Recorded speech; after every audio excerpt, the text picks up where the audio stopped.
এই কাজ সম্পন্ন করেছে। পার্স 3 স্যাটেলাইটটির কার্যক্ষমতা নিয়ে পেন্টাগনে এখন চরম অস্থিরতা বিরাজ করছে, কারণ এটি শুধু ইরানি মিসাইল ও ড্রোনকে পথ দেখাবে না, বরং এটি শত্রুপক্ষের নজরদারি ব্যবস্থাকে অন্ধ করে দেওয়ার ক্ষমতা রাখে। সমরাস্ত্র বিশেষজ্ঞরা জানাচ্ছেন, এই স্যাটেলাইটে এমন এক ধরনের অ্যান্টি জ্যামিং প্রযুক্তি ব্যবহার করা হয়েছে যা আমেরিকার বা ইসরায়েলের হ্যাকারদের পক্ষে ভেদ করা অসম্ভব। আরও ভয়ের ব্যাপার হলো, এই স্যাটেলাইটটি বর্তমানে ইরানের আকাশের ঠিক উপরে একটি জিও স্টেশনারি কক্ষপথে অবস্থান করছে। এর ফলে এটি ইরানের আকাশ সীমার উপর একটি অদৃশ্য বর্ম তৈরি করেছে। এখন যদি আমেরিকার কোনো স্পাই স্যাটেলাইট কিংবা গোয়েন্দা উপগ্রহ ইরানের উপর নজরদারি করতে আসে, তবে পার্স 3 সেই সিগন্যাল ডিটেক্ট করে পাল্টা জেমিং ওয়েভ ছুড়ে দেবে।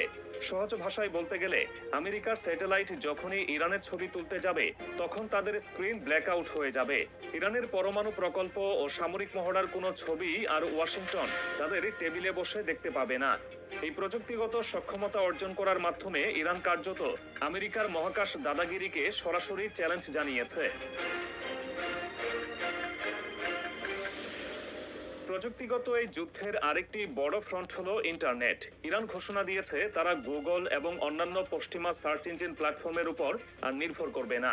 এর বদলে তারা নিজস্ব সার্চ ইঞ্জিন এবং ইন্টারনেট অবকাঠামো গড়ে তুলছে।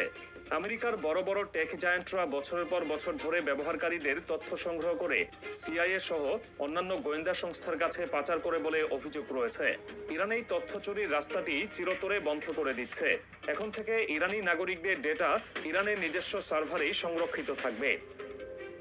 ইরান যে ইন্টারনেট স্যাটেলাইট ব্যবহার করার পরিকল্পনা করছে তা তাদের নিজস্ব প্রযুক্তিতে তৈরি।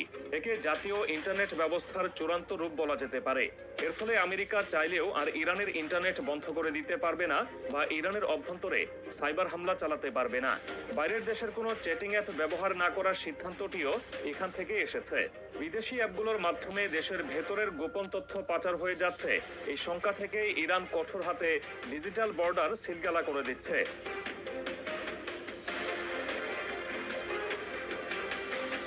ইরানের এই অভাবনীয় উত্থান মধ্যপ্রাচ্যের ভূরাজনীতিতে ভূমিকম্প সৃষ্টি করেছে। এতদিন সৌদি আরব, জর্ডান বা মিশরের মতো দেশগুলো মনে করত আমেরিকার প্রযুক্তিগত সহায়তায় তারা নিরাপদ থাকবে এবং ইরান চাইলেও তাদের উপর নিখুঁত হামলা চালাতে পারবে না। কিন্তু নিজস্ব জিপিএস সিস্টেম হাতে পাওয়ার পর ইরানের মিসাইলগুলো এখন নিখুঁত নিশানায় আঘাত হানতে সক্ষম। বিষয়টি অনুধাবন করে মধ্যপ্রাচ্যের বেশ কয়েকটি আরব দেশ ইতোমধ্যেই উদ্বেগ প্রকাশ করেছে। কোনো দেশ সংবাদ সম্মেলন করে দাবি করেছে ইরানের এই স্যাটেলাইট আন্তর্জাতিক মহাকাশ আইনের লঙ্ঘন হতে পারে। তবে তেহরান এসব উদ্বেগকে পাত্তাই দিচ্ছে না। তারা এখনো আনুষ্ঠানিকভাবে কোনো প্রতিক্রিয়া জানায়নি, যা তাদের আত্মবিশ্বাসেরই প্রমাণ। ইরান বুঝিয়ে দিচ্ছে আন্তর্জাতিক আইন ও নিষেধাজ্ঞার বুলি আউড়ে তাদের আর থামানো যাবে না। এতদিন আমেরিকা তাদের স্যাটেলাইট বন্ধ করে দেওয়ার হুমকি দিয়ে ইরানকে চাপে রাখত, কিন্তু এখন সেই ট্রাম্প কার্ডটি আমেরিকার হাত থেকে ফসকে গেছে।